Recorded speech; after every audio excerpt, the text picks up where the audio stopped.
Hey guys, what are you talking about? We are discussing some theories in learning. Terry? Can you explain more? Of course! Assalamualaikum warahmatullahi wabarakatuh. Hello Prof, hello ma'am, and hello everyone. We are from Group 2, and here we will explain about 5 theories, namely cybernetic learning theory, neuroscience theory in learning, social-cognitive theories, situated learning theory, and social constructivism. But before that, let us introduce ourselves first. My name is Mahfura Isman, and I'm Irina Kamina. And I'm Spondari. Without further ado, let's get started. Nah, teori yang pertama adalah teori cybernetic atau cybernetic learning theory. Nah, teori ini dikembangkan oleh Norbert Wiener. Jadi, apa sih teori cybernetic itu? Jadi, teori cybernetic menganggap bahwa belajar adalah proses pengolahan informasi yang melibatkan umpan balik dan regulasi diri dalam sistem yang kompleks. Konsep utama dari teori ini adalah kontrol dan komunikasi dalam sistem pembelajaran. Adapun contoh penerapannya adalah yang pertama e-learning dan pembelajaran berbasis teknologi. Jadi, di mana siswa menerima umpan balik secara otomatis setelah menjawab sebuah soal. Nah, yang kedua adalah penggunaan rubrik penilaian, yang mana memungkinkan siswa mengevaluasi pekerjaan mereka berdasarkan kriteria yang jelas. Dan yang ketiga adalah pembelajaran berbasis proyek atau PBL, di mana siswa harus menganalisis masalah, mencari solusi, dan merevisi jawaban berdasarkan umpan balik. Adapun kelebihan dari teori ini, yang pertama memberikan umpan balik secara langsung sehingga membantu siswa untuk memperbaiki kesalahan dengan lebih cepat. Yang kedua, mendorong regulasi diri sehingga siswa dapat mengontrol kemajuan pembelajarannya sendiri. Dan yang ketiga, efektif untuk pembelajaran berbasis teknologi. Sedangkan kekurangan dari teori ini, yang pertama kurang mempertimbangkan aspek emosional dan sosial dalam pembelajaran, dan yang kedua membutuhkan teknologi dan sistem evaluasi yang baik agar dapat memberikan umpan balik yang efektif.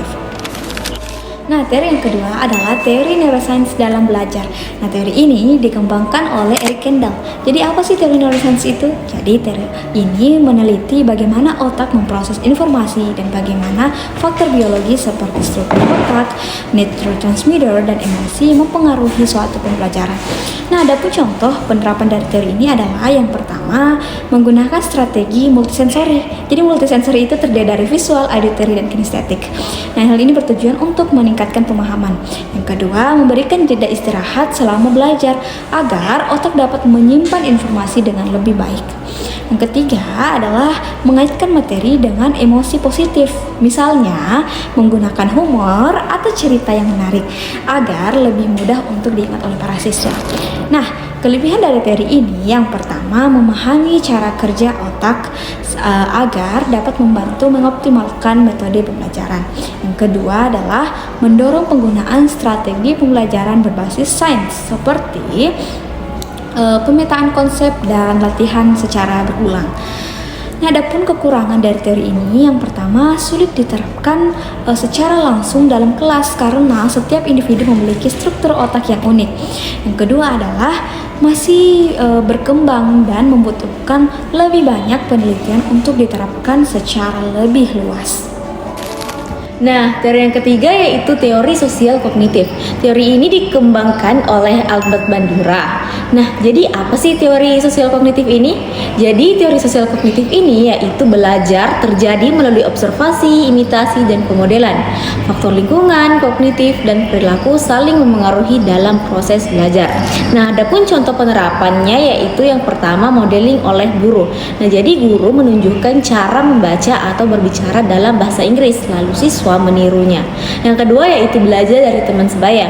Siswa ini mengamati temannya lebih mahir dalam suatu keterampilan, lalu mencoba menirunya. Dan yang ketiga yaitu penggunaan video tutorial. Nah, siswa belajar dari video yang memperlihatkan langkah-langkah melakukan sesuatu. Nah, adapun kelebihan dan kekurangan dari teori ini yaitu kelebihannya yang pertama mendorong pembelajaran aktif dan partisipatif. Yang kedua yaitu dapat diterapkan dalam berbagai konteks termasuk di kelas dalam kehidupan sehari-hari.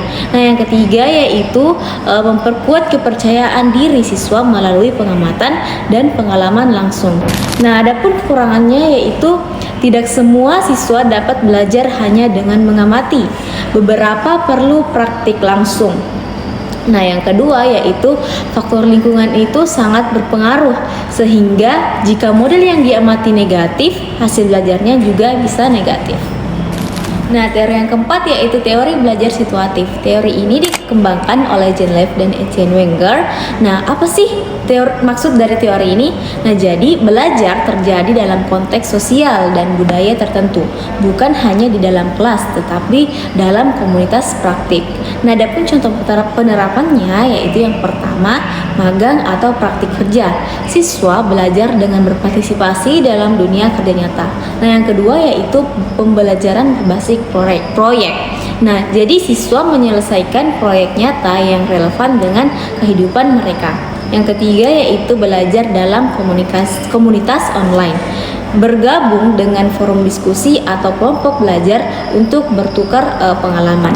Nah, adapun kelebihan dan kekurangan dari teori ini, yang pertama kelebihannya yaitu belajar menjadi lebih bermakna karena terjadi dalam situasi nyata.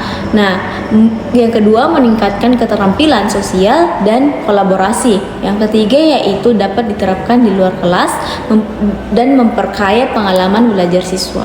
Kekurangannya yaitu membutuhkan lingkungan belajar yang sesuai yang tidak selalu tersedia dan sulit diukur secara objektif karena hasil belajar bergantung pada interaksi dalam komunitas.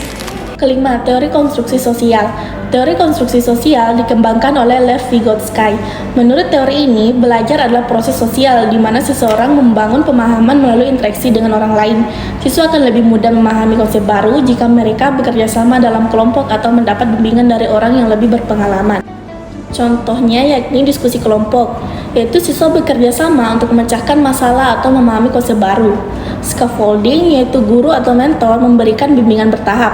Awalnya bantuan diberikan secara penuh, tetapi sering waktu siswa didorong untuk mandiri.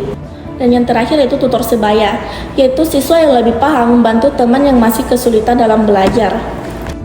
Kelebihan teori ini mendorong diskusi dan kerjasama, yaitu siswa lebih mudah memahami konsep, membantu siswa berpikir kritis melalui interaksi sosial, dan fleksibel, yaitu guru bisa menyesuaikan metode belajar dan kebutuhan siswa. Namun ada juga beberapa kekurangan, yaitu tidak semua siswa nyaman belajar dalam kelompok, terutama yang pemalu atau kurang percaya diri, membutuhkan lingkungan belajar yang kondusif, yaitu agar interaksi sosial bisa berjalan efektif. Kesimpulannya adalah setiap teori belajar memiliki cara pandang yang berbeda tentang bagaimana seseorang memahami dan menyerap informasi. Misalnya, teori sibernetik menjelaskan bahwa belajar terjadi melalui pengolahan informasi dan umpan balik, sehingga cocok untuk pembelajaran berbasis teknologi. Teori neuroscience menunjukkan bahwa cara kerja otak memengaruhi cara kita belajar. Menggunakan berbagai indera dapat membantu memahami materi dengan lebih baik. Teori sosial kognitif menyatakan bahwa kita belajar dan mengamati dan meniru orang lain. Oleh karena itu, penting untuk memiliki model atau contoh yang baik dalam belajar.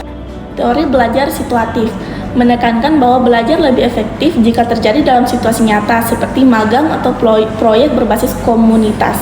Dan terakhir, teori konstruksi sosial berpendapat bahwa belajar adalah proses sosial, berinteraksi dan berdiskusi dan orang lain membantu kita memahami konsep dengan lebih baik. Setiap teori memiliki kelebihan dan kekurangannya. Tidak ada teori yang paling benar atau salah. Semua teori ini saling melengkapi dan bisa digunakan sesuai dengan kebutuhan dan situasi pembelajaran. Alright, that's all from us. Thank you and